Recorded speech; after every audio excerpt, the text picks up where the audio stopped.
Stu on means study online. Hello friends, मेरा नाम है ब्रजेश और मैं ITBHU से बीटेक किया हूँ और मैं आज फिजिक्स के बारे में कुछ बताने वाला हूँ। मैं पिछले 15 सालों से पढ़ाता आ रहा हूँ IIT और PMT की तैयारी करने वाले बच्चों को। हज़ारों बच्चे क्वालिफाई करके सारे प्रेस्टीजियस इंस्टीट्यूट में पढ़ रहे हैं हमारे बच्चे, और बहुत सारे बच्चों ने फिजिक्स में फुल मार्क्स अचीव किया है। फिजिक्स के बारे में यदि मैं बताऊं तो ये कह सकता हूं मैं इतने दिनों के पढ़ाने के बाद कि fundamentally everything is physics, even your function of brain too. कुछ भी बायोलॉजी हो, केमिस्ट्री हो, हिस्ट्री, सिविक्स, एवरीथिंग लॉजिकली देखा जाए तो इसके पीछे कॉज एंड इफेक्ट होता है, and that is totally based on physical phenomena obviously, and that is physics. यहाँ पे प्रॉप से आपको लग रहा होगा कि मैं आपको खेल खेल में फिजिक्स के बारे में कुछ बताने वाला हूँ, है ना? और बिल्कुल बात सही है, मैं ऐसा ही करने जा रहा हूँ। ये हमारे पास एक डिस्क है जो रोटेट कर सकता है और उसमें एक ग्रूव बना है। ग्रूव मतलब एक नाली टाइप का, गड्ढा टाइप का बना है, जिसमें मेरे पास जितने भी घर की चीज़ें हैं उन्हीं को रख लिया हूँ।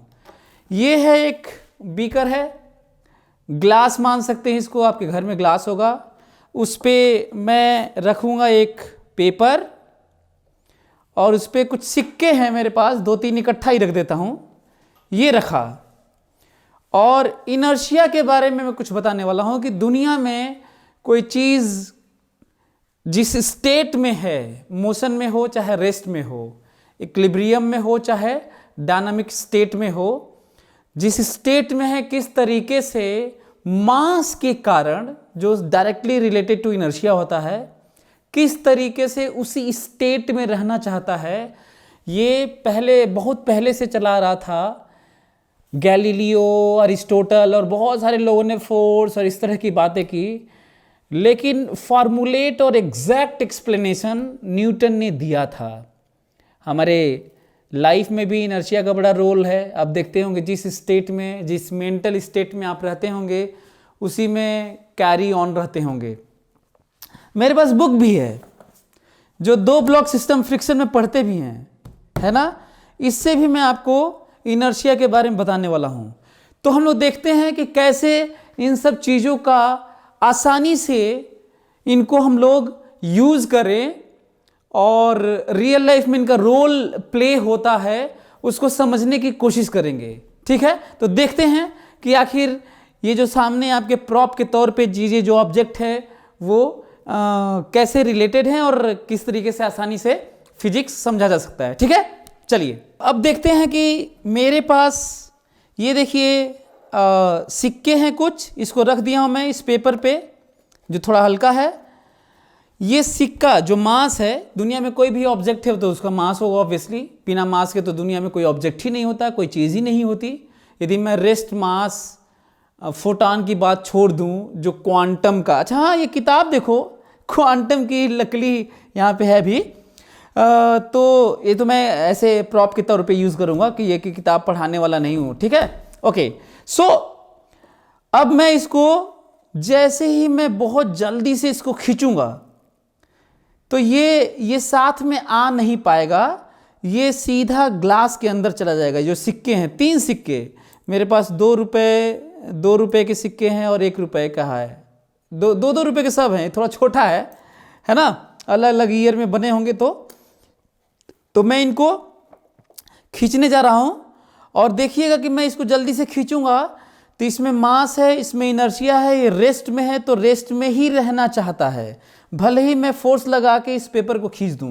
तो ये देखिए मैं खींचा, और देखेंगे कि किस तरह से सिक्का नहीं आएगा साथ में पेपर के, और ये ग्लास में चला जाएगा। ये देखिए तीनों सिक्के चले गए ग्लास में।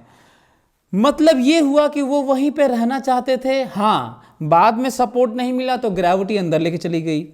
सिमिलरली फ्रिक्शन में और बात होती है। ये जो किताब है इसको मैं किनारे कर देता हूं, और ये किताब की बात करता हूं मैं। ये देखिए, किताब बुक के ऊपर बुक है, ये है और ये है। यदि मैं धीरे धीरे खींचूंगा तब तो उस पर ऐसा फोर्स लगेगा, स्लो एक्सेलरेशन होगा, इतना फ्रिक्शनल फोर्स, घर्षण बल दोनों बुक के बीच में लगेगा कि साथ आएंगे।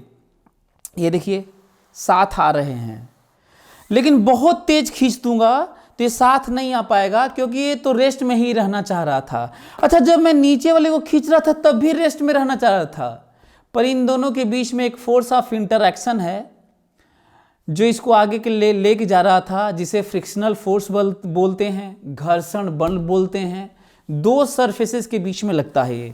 तो खींच के जल्दी से दिखाता हूं। ये देखिए, मैं तेजी से खींच दूंगा, ऊपर वाली किताब वहीं रह जाएगी। ये देखिए किताब ये यहीं रह गई।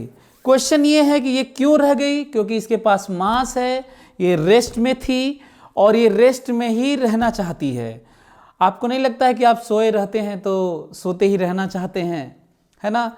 ये जो होल्ड करता है ना इनर्शियल बिहेवियर, ये मैग्नेटिज्म में भी होल्ड करता है, इलेक्ट्रोस्टैटिक, सब जगह जहाँ देखेंगे हर जगह इनर्शियल बिहेवियर देखने को मिलता है ना? यही नहीं, आप ये देखिए, ये जो मेरे पास डिस्क है, फिर से मैं इसको धीरे धीरे एक्सेलरेट कर रहा हूँ, बढ़ा रहा हूँ, और यहाँ पे एक नाली बना हुआ है, ये जो सेलो टेप की तरह है, ये धीरे धीरे निकल के बाहर गिर जाएगा। मैं इसको बाहर नहीं करूँगा, ये तो जो वेलोसिटी मिलेगी उसी के अनुसार टेंजेंशियली जाना चाहता है, but this is bound to move along radial. तो टेंजेंशियली ही जाने के चक्कर में ये बाहर चला जाएगा। देखिए ये बाहर जाके इधर गिरने वाला है, ये देखिएगा, आप लोग फोकस करिए और देखिए सड़क के बाहर चला गया। यहाँ पे यदि मैं थोड़ा धीरे रोल किया होता तो ये रोल करते हुए जाता। ये देखिए बाहर चला गया। फिर मैं उठा के दिखाता हूँ आपको, ये रहा डिस्क और मैं रोटेट करने जा रहा हूँ। ये देखिए कैसे ये बाहर जा रहा है, गिर गया ये। इसका मतलब मैं उसको बाहर नहीं ले गया, चीज़ें अपनी ही जगह उसी स्टेट में रहना चाहती हैं। फोर्स मिलता है तो एक्सेलरेट होती हैं, अचानक फोर्स मिलता है तो अचानक एक्सेलरेट होती हैं। ये समझने वाली बात है।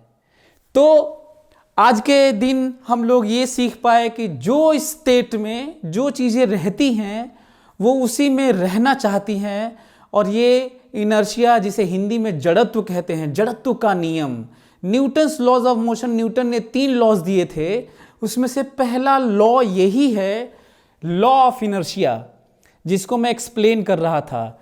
आप लोग ये देखे भी होंगे कि बस में बैठे हुए हैं, अचानक बस चल दी, आप पीछे की तरफ गिरने लगते हैं, बैठे रहते हैं तो अचानक सीट में लड़ जाते हैं। बस में अचानक ब्रेक लगाया जाता है तो अचानक ऐसे होते हैं। ये सब क्यों होता है? क्योंकि जब बस चलती रहती है, ट्रेन चलती रहती है, कार चलती रहती है, तो हर ऑर्गन, हर पार्ट आपके बॉडी का सब मोशन में रहता है और मोशन में ही रहना चाहता है। आप लोग पढ़े भी होंगे, एक्सप्लेन भी करते होंगे, लेकिन ये कम जानते होंगे कि more mass more inertia, more ability to maintain its state of rest और मोशन। इसीलिए जब अचानक ब्रेक लगता है तो जो पार्ट कनेक्टेड होते हैं बस या ट्रेन या कार या किसी भी चीज़ से, बाइक से, वो तो रुकता है, पर बाकी पोर्शन ऐसे चला जाता है। और जैसे ही अचानक शुरू होता है तो कॉन्टैक्ट पॉइंट्स जो होते हैं अचानक चल देते हैं, ये वाला पार्ट वहीं रहना चाहता है तो ऐसे हो जाता होगा, बाकी पार्ट आगे निकल जाता है। हमें लगता है कि इस बात को आप लोग अच्छे से समझ गए होंगे। मतलब डिस्क में भी वही, अच्छा यही नहीं, जब कार मुड़ती है, बस मुड़ती है, तो भी आप, यदि बस इधर चल रही है तो आपकी बॉडी उधर ही जाना चाहती है। अचानक बस के मुड़ जाने से आप उधर ही जाते हैं तो आपको लगता है कि थ्रो आउट हो रहे हैं। यदि दरवाज़ा खुला रहे तो आप बाहर भी फेंका जाएंगे, इसीलिए दरवाज़ा भी रहता है, बंद रहता है, आप उसी के अंदर रहते हैं। दरवाज़ा यदि हल्का हो तो खुल भी जाता है और उसके बाद बाहर चले जाते हैं लोग, लेकिन बाहर कोई फोर्स नहीं लगता, वो इनर्शियल बिहेवियर होता है। जब गाड़ी ऐसे मुड़ती है ऐसे, तो आपका मोशन इधर ही होता है, इधर ही जाना चाहते हैं तो गाड़ी इधर और आप इधर, तो दरवाजे से आउट ही तो होंगे।